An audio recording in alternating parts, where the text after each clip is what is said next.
नमस्कार, स्वागत है आपका देवभूमि समाचार पर। मैं हूं आपके साथ स्वीटी दीक्षित। बुलेटिन की शुरुआत करेंगे बड़ी खबर के साथ। राहुल गांधी की सदस्यता रद्द होने पर बैठक, हरीश रावत ने की गैर बीजेपी सर्वदलीय बैठक में बीएसपी, आप, यूकेजी और सपा हुई शामिल। आगे की रणनीति पर चर्चा इस बैठक में हुई। तो बता दें कि राहुल गांधी की लोकसभा सदस्यता रद्द हो गई है, जिसको लेकर हरीश रावत ने सर्वदलीय बैठक की है। आपको बता दें कि बैठक में बीएसपी, आप, यूकेजी, तमाम विपक्षी दल के कई बड़े नेता भी मौजूद हुए और आपको बता दें कि आगे की रणनीति पर इस बैठक में चर्चा की गई। बड़ी जानकारी दे रहे हैं, राहुल गांधी की सदस्यता शुक्रवार को रद्द कर दी गई, जिसके चलते ये बैठक हो रही है।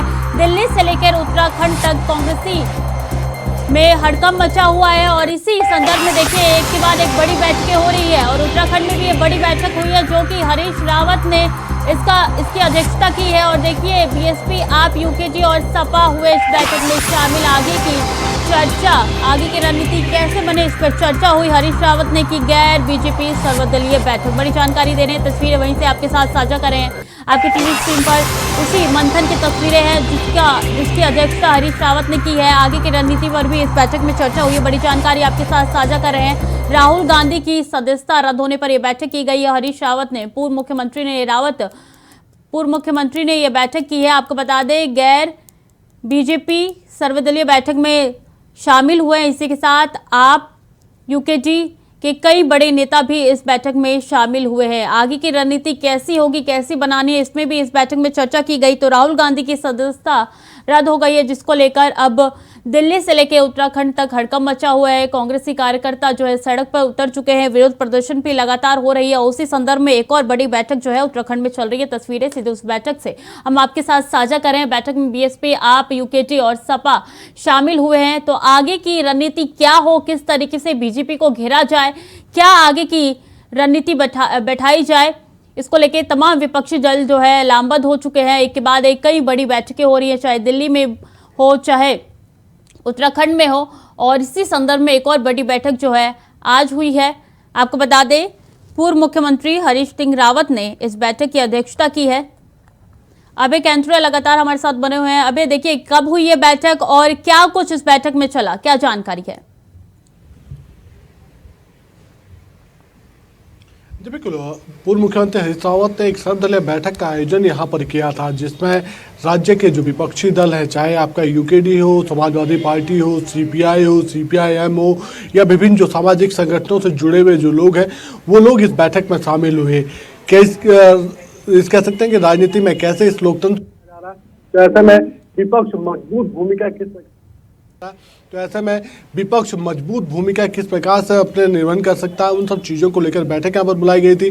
मंथन यहाँ पर हुआ। अगुवाई पूर्व मुख्यमंत्री हरीश रावत ने इस बैठक की करी और उनकी तरफ से सभी दलों से बातचीत यहाँ पर की गई है।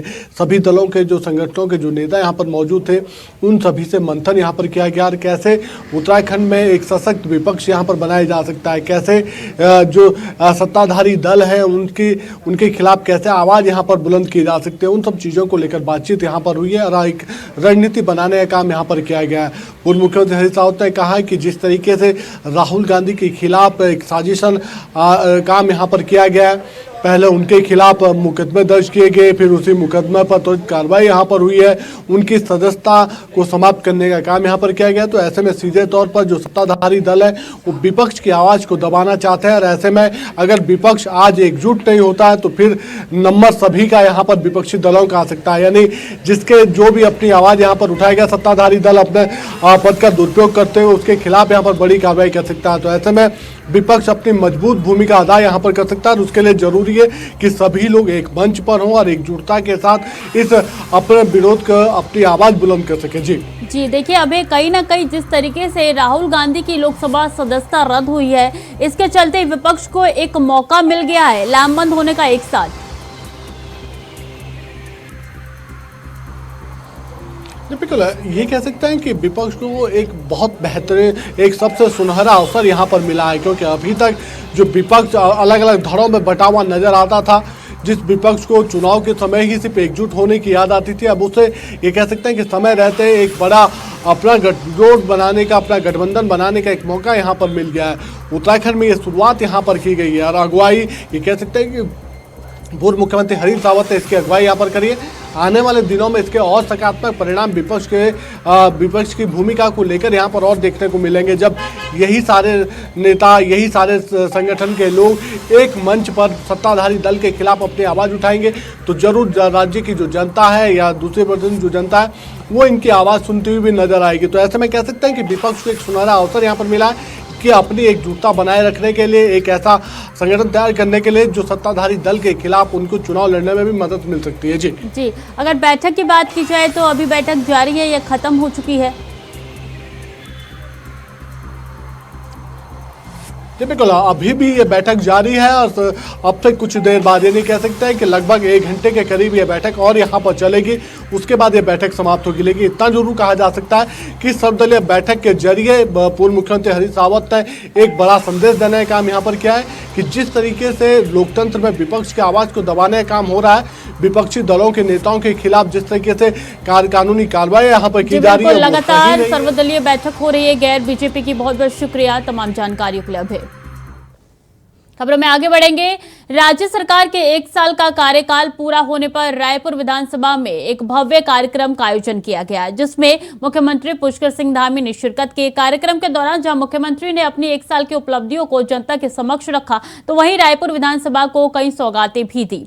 इस दौरान स्थानीय विधायक उमेश शर्मा काऊ ने भी जमकर मुख्यमंत्री की सराहना की, साथ ही रायपुर की जनता को दी गई और सौगातों के लिए मुख्यमंत्री का धन्यवाद जताया।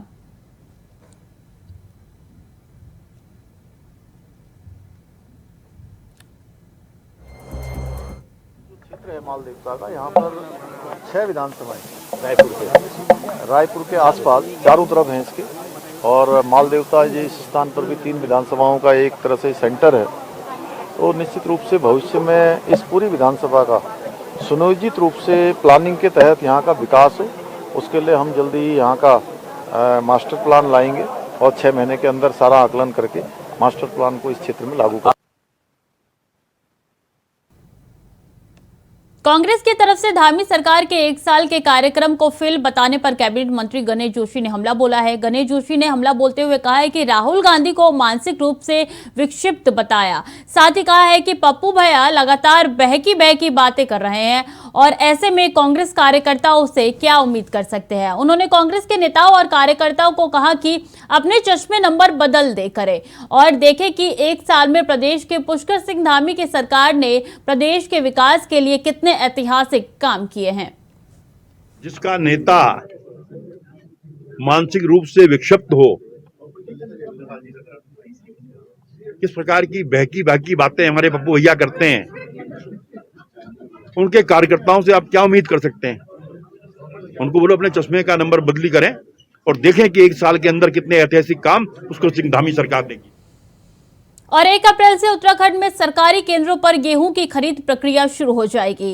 इस साल सरकार ने पिछले साल की तरह ही तकरीबन 2.25 लाख मीट्रिक टन गेहूं खरीद का लक्ष्य रखा है। खाद्य मंत्री रेखा आर्य ने कहा है कि सरकार ने इस वर्ष गेहूं का न्यूनतम समर्थन मूल्य 2125 रुपए प्रति क्विंटल तय कर दिया है। आपको बता दें कि मंत्री रेखा आर्य ने विधानसभा स्थित सभागार में विभागीय अधिकारियों के साथ बैठक कर गेहूं खरीद की तैयारियों की समीक्षा की। बताते चले कि खरीद सत्र 1 अप्रैल से 30 जून तक रहेगा और उन्होंने अधिकारियों को अभी से सभी तैयारियों को पूरा कर लेने के निर्देश दिए। रबी की फसल की खरीद के संदर्भ में आज बैठक हुई है और हमको लगभग 2,20,000 मीट्रिक टन गेहूं खरीद का लक्ष्य भारत सरकार की ओर से मिला है और गेहूं का जो समर्थन मूल्य है 2125 रुपये प्रति क्विंटल रखा गया है। यह निर्देश दे दिए गए हैं कि भारत सरकार की ओर से समर्थन मूल्य जारी कर दिया गया है। गेहूं क्रय करने के लिए किसानों को किसी प्रकार की कोई दिक्कत नहीं आनी चाहिए। क्रय केंद्रों को नामित करने की बात थी तो उसको लेकर भी निर्णय किया गया है कि जिनका रेस्पॉन्स बहुत अच्छा है और जिन्होंने समय पर किसानों का भुगतान हमेशा से करते आए हैं, ऐसी संस्थानों को जो है तवज्जो देने की आवश्यकता है और ऐसे क्रय केंद्रों को बढ़ाए जाने की आवश्यकता है। ये भी निर्देश दे दिए गए हैं। तो मैं मानती हूँ कि अब की बार का जो ये रबी खरीद फसल का जो सत्र रहेगा यह 1 अप्रैल से लेकर 30 जून तक का इसका समय है और मुझे लगता है कि हम अपने जो लक्ष्य हमको निर्धारित किया गया है। मुख्यमंत्री पुष्कर सिंह धामी ने सीएम कैंप कार्यालय में उत्तराखंड की बेटी दिव्या नेगी को सम्मानित किया। आपको बता दें कि नई में आयोजित नेशनल यूथ पार्लियामेंट्री फेस्टिवल में G20 का प्रतिनिधित्व एक पृथ्वी एक परिवार एक भविष्य के विषय पर भाषण दिया था, जिसे काफी सराहना मिली थी। वहीं मुख्यमंत्री ने इस मौके पर दिव्या नेगी को राज्य सरकार की उपलब्धियों पर आधारित पुस्तक एक साल नई मिसाल और मोदी @20 ड्रीम मीट डिलीवरी पुस्तक भेंट की।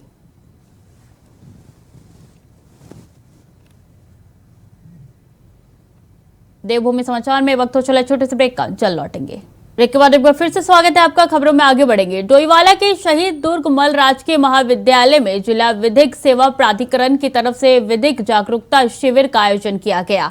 कार्यक्रम में विभिन्न प्रदेशों के 8 ट्रेनी IAS अधिकारियों के साथ छात्र छात्राओं ने शिरकत की। कार्यक्रम का शुभारंभ सीनियर सिविल जज हर्ष यादव और महाविद्यालय के प्राचार्य डॉक्टर DC नेनवाल और प्रशिक्षु IAS अधिकारियों ने दीप प्रज्वलित कर किया। कार्यक्रम में उपस्थित छात्र छात्राओं को तमाम विषयों की जानकारी जिला विधिक सेवा प्राधिकरण की ओर से दी गई।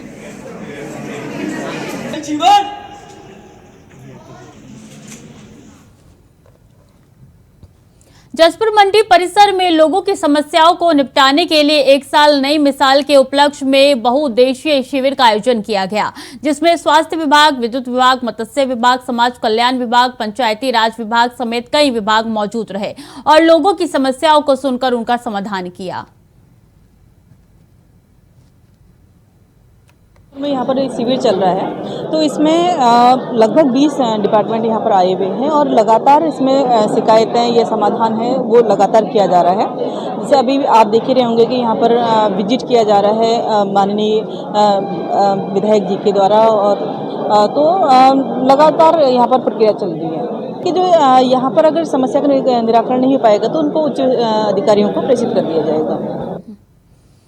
देहरादून में एक बार फिर से फर्जी नियुक्ति से जुड़ा मामला सामने आया है। एक महिला अपने पति के साथ विधानसभा में रक्षक पद के लिए फर्जी नियुक्ति पत्र लेकर पहुंची, जिससे हड़कंप मचा हुआ है। संबंधित अधिकारियों ने महिला की तरफ से दिए गए पत्र को फर्जी बताया और नेहरू कॉलोनी थाने में महिला समेत उसके पति पर मुकदमा दर्ज कराया है। फिलहाल पुलिस ने रिपोर्ट दर्ज कर आगे की जाँच शुरू कर दी है। ये थाना नेहरू कॉलोनी में ये विधानसभा सुरक्षा से आए हैं। इनके द्वारा एक तहरीर दी गई है जिसमें इनके द्वारा बताया गया है कि एक महिला एक अपॉइंटमेंट लेटर लेकर के विधानसभा में आई थी और उनके द्वारा बताया गया था कि आज उनकी ज्वाइनिंग है। इस संबंध में जब उनके द्वारा संबंधित विभाग से पूछा गया तो उनके द्वारा बताया गया कि इस तरीके का कोई ज्वाइनिंग लेटर जारी नहीं किया गया है। इस संबंध में उनके द्वारा तहरीर दी गई है और मुकदमा पंजीकृत किया गया है। और बाबा केदारनाथ के कपाट खुलने में 1 महीने का वक्त बचा है। ऐसे में केदारनाथ धाम यात्रा को सुगम और सुव्यवस्थित ढंग से संचालित करने के लिए संबंधित विभागों की तरफ से तैयारियों और व्यवस्थाओं को मार्च महीने के अंत तक चाक चौबंद करने के निर्देश जिला प्रशासन और संबंधित अधिकारियों को जारी कर दिए गए हैं, जिसके बाद यात्रा मार्ग से बर्फ हटाने का कार्य पूरा करते हुए आवाजाही के लिए मार्ग को खोल दिया गया है। लेकिन बीते दिनों से केदारनाथ धाम में मौसम बार बार खराब होने और बर्फबारी के चलते भैरव ग्लेशियर, कुबेर ग्लेशियर और बड़ी लिंचोली के पास बड़े हिमखंड और ग्लेशियर आने से यात्रा मार्ग आवाजाही के लिए मार्ग अवरुद्ध हो गया है।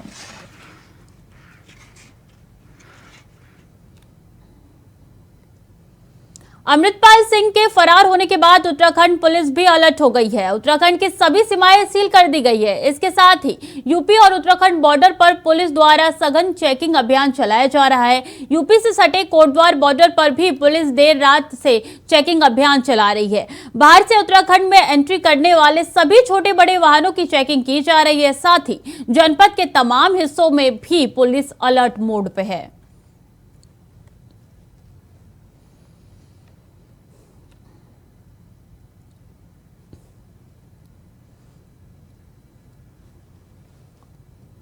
तो अमृतपाल सिंह को लेकर जो है पुलिस अलर्ट मोड पे आ गई है। उत्तराखंड हो, उत्तर प्रदेश हो, पंजाब हो, तीनों राज्यों की पुलिस जो है अलर्ट मोड पे आ गई। इसके साथ जानकारी दे दें कि उत्तराखंड और उत्तर प्रदेश के बॉर्डर भी सील कर दिए गए हैं। सघन चेकिंग भी चल रही है। हर छोटी बड़ी गाड़ियों की चेकिंग की जा रही है।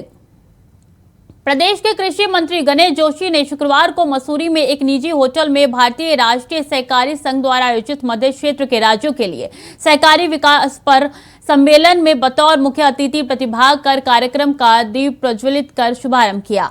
सम्मेलन में उत्तराखंड सहित मध्य प्रदेश, उत्तर प्रदेश और छत्तीसगढ़, मणिपुर समेत कई राज्यों के अधिकारीगण और प्रतिनिधि भी उपस्थित रहे।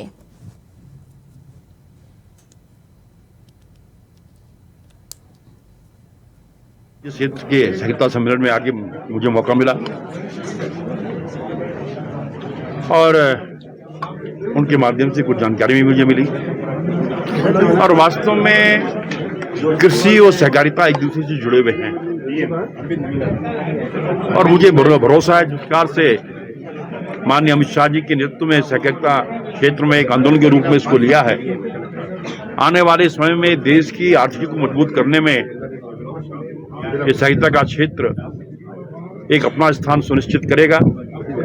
आज भारत विश्व की 5वीं सबसे बड़ी अर्थव्यवस्था है और मैं दावे के साथ कह सकता हूं कि सहकारिता के क्षेत्र में काम हो रहा है। आने वाले समय में हम पहले भी दूसरे स्थान पर पहुंचेंगे।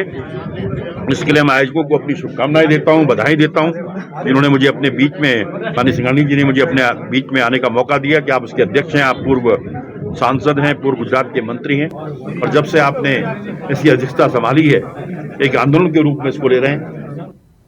खबरों में आगे बढ़ेंगे। उत्तराखंड में शराब की नई पॉलिसी के बाद जहां अन्य राज्यों की तुलना में उत्तराखंड में भी शराब सस्ती होगी, वहीं इस मुद्दे को लेकर विपक्ष की तरफ से सरकार पर हमले किए जा रहे हैं, जिसको लेकर अब बीजेपी ने पलटवार किया है। बीजेपी की प्रदेश प्रवक्ता विपिन कंथौला की माने तो कांग्रेस के नेता और उनका नेतृत्व दोनों ही कंफ्यूज नजर आ रहे हैं, क्योंकि उनके पास ना तो कोई मुद्दा है और ना ही राज्य के विकास की सकारात्मक सोच। ऐसे में राज्य के विकास के लिए सरकार लगातार काम कर रही है, लेकिन कांग्रेस को उसमें खामियां ही नजर आती हैं।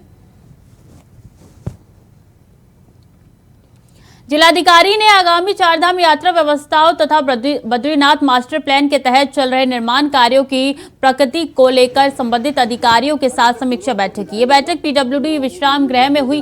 बैठक में आगामी यात्रा व्यवस्था और मास्टर प्लान को लेकर संबंधित अधिकारियों को दिशा निर्देश दिए। उसके बाद जिलाधिकारी ने मंदिर परिसर, साकेत चौराहा, रिवर फ्रंट, बद्रीश व शेष नेत्र झील, लूप रोड, अराइवल प्लाजा का स्थलीय निरीक्षण किया।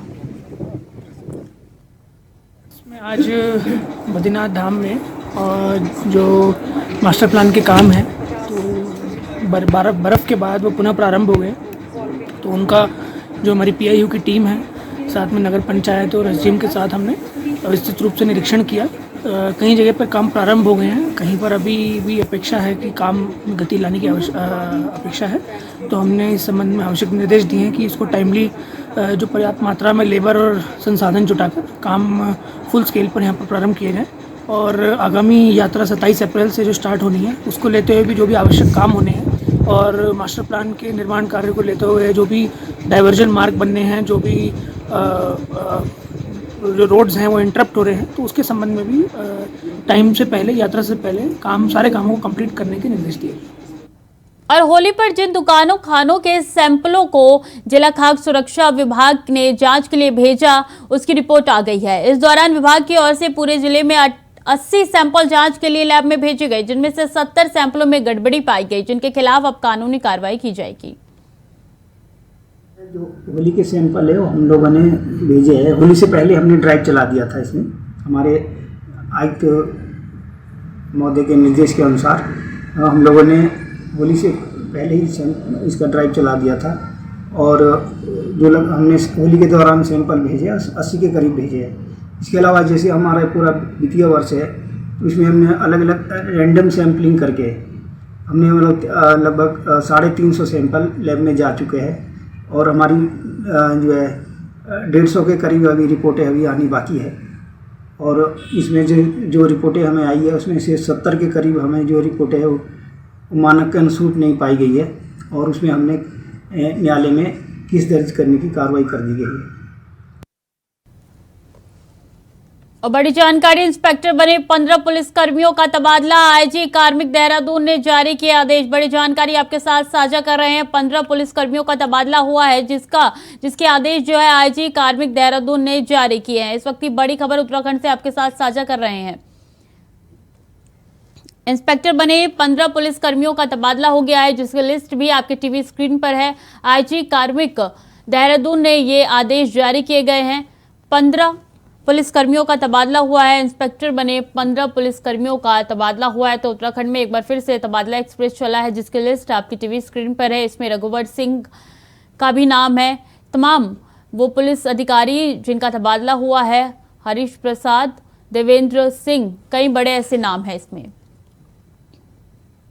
तो फिलहाल के लिए देवभूमि समाचार में इतना ही। बाकी की जानकारी के लिए देखते रहिए इंडिया वॉइस।